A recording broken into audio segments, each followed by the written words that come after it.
de retour à Entre nous, exclusivement sur les ondes de TP Rogers. Et avec nous, nous avons le directeur de l'école élémentaire Jeanne Sauvé, M.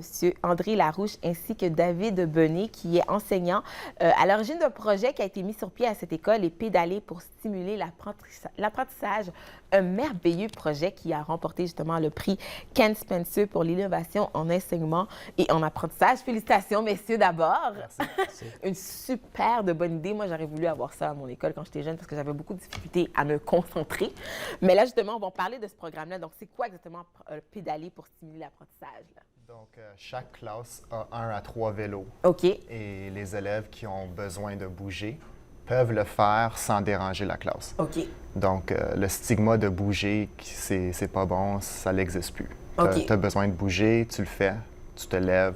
Tu dépenses l'énergie que tu as besoin de dépenser, puis après ça, tu retournes à faire tes choses. Donc, si on fait une leçon, un enfant pourrait décider de se lever, puis aller en arrière de la classe, pédaler 5 minutes, quand même écouter à la leçon Oui. et revenir s'asseoir. Donc, d'où est partie cette idée-là de mettre ça sur pied, là, je veux dire?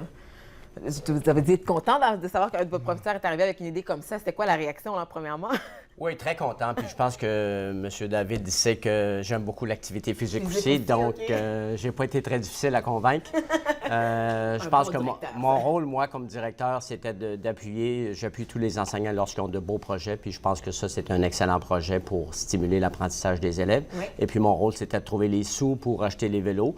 Puis comme David dit, au début, on avait un vélo dans chaque classe. Maintenant, il y a des classes qui en ont 2 à 3 vélos. Et puis nous, si on regarde toutes les recherches qu'il y a dans le monde de l'éducation, on voit vraiment là, que l'activité physique C'est des avantages. on voit une corrélation directe avec les notes scolaires des élèves. Ouais. Et pour nous, là, c'est une belle progression, puis c'est ça qu'on veut. Surtout que, tu sais, bon, on sait qu'il y a le cours d'éducation civique, mais des fois, c'est pas nécessairement assez. Donc, si on peut intégrer ça dans les classes, je pense que c'est une excellente idée. Mais d'où est partie l'idée, justement, de... J'étais assis à une formation, puis OK. j'avais besoin de bouger. Ah, OK, toi aussi. Donc, oui, j'étais un petit gars pur qui aime ça bouger, mais Oui. pas méchant. Oui. On doit juste bouger.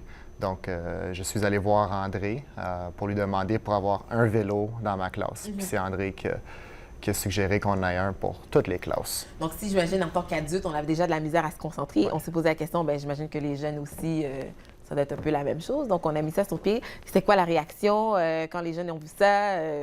Au début, tout le monde voulait utiliser les vélos. OK. Donc, au début, c'était plus comme quasiment un jouet. Ouais.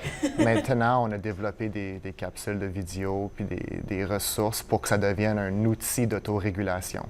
Donc, au lieu que ça soit un jouet, quelque chose de plaisant, que c'est quand même bien, mais là, maintenant, c'est vraiment plus un outil qui permet aux élèves de contrôler leurs actions, leurs pensées, leurs émotions. C'est un de plusieurs projets qu'on fait à l'école qui permet à les élèves de bouger.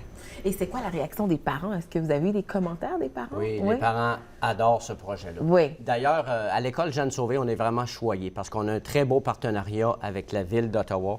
À l'extérieur, on a une patinoire, un terrain de baseball, un terrain de tennis, un immense terrain de soccer, Mais là, je veux des retourner terrains voir à de, des l'école. terrains de ballon panier. Oui. Donc, à l'extérieur, puis on a 4 structures de jeu, là, dont 2 neuves. Et les élèves sont très, très choyés. Mais là, on voulait faire des choses aussi à l'intérieur parce qu'on sait que les élèves, lorsqu'ils arrivent à la maison en 2016, souvent, c'est l'exercice des... C'est ça, les des- pitons. Les Exactement, pitons. l'exercice des pouces. Oui. Et puis, à l'école, on fait le plus que l'on peut avec les élèves pour susciter l'apprentissage, non seulement en français, en mathématiques. On fait beaucoup de choses en musique aussi, en sciences, en environnement, mais l'activité physique, c'est certain que c'est une priorité parce que tout le domaine de la santé, c'est ça qui est le plus important dans la vie, c'est la santé. Donc, on veut des jeunes en santé qui sont capables de prendre des bonnes décisions, de faire des bons choix. Et ça aide aussi au climat scolaire de Est-ce que l'école. ça fait de boule de neige dans vos autres écoles aussi? Est-ce qu'il y a d'autres écoles, d'autres cours qui ont décidé de faire la même chose aussi, là? Oui, il y a plusieurs écoles du CPO qui ont des vélos OK. maintenant. OK. Puis le mot qui se partage, c'est que ça l'aide au bien-être des élèves. Oui. Donc, les élèves sont plus aptes à apprendre. On a aussi fait des liens avec le curriculum. Donc, ça l'aide pour que les parents aiment le projet. Donc, on visite des grandes villes canadiennes. Donc, pendant 3 ans, on visitait des villes canadiennes. Et là, maintenant, cette année, on visite des villages et des villes francophones. Et vous parlez de ce programme-là aussi dans ces villages-là et dans ces villes-là aussi? Certains enseignants, Ah, oui. c'est génial. Puis à part les vélos, je sais aussi qu'il y a des boules aussi d'exercices que Oui. vous mettez sur place. Donc, on a des ballons d'exercice Ouais. qui remplacent les Les sièges. chaises, OK. On a un ballon bassou. C'est un demi-ballon que Oui. tu peux te mettre debout dessus. On a fait un coin de yoga aussi dans le corridor. Donc, les élèves qui veulent s'auto-réguler, mais qui ne veulent pas nécessairement pédaler pendant 5 minutes, Oui. peuvent aller faire du yoga 5-10 minutes aussi. Ah, c'est vraiment génial. En tout cas, vous méritez pleinement ce prix-là. Moi, j'aurais voulu avoir ça à mon école quand j'étais jeune. Vous allez recevoir le prix fin mai. Oui. En tout cas, félicitations. Continuez votre beau travail. Puis si vous avez d'autres initiatives, certainement, venez nous en parler. Là. On aime ça vous encourager. Bien, merci beaucoup. Un grand merci. Donc, remercie à M. André Larouche, le directeur de l'École élémentaire publique Jeanne Sauvé, ainsi que David Benet pour le programme Pédaler pour stimuler l'apprentissage. Nous, on fait une courte pause et au retour, nous recevons la styliste Ingrid Daniel qui nous parle de son événement Renude. Vous écoutez Entre nous, exclusivement sur les ondes de TV Rogers.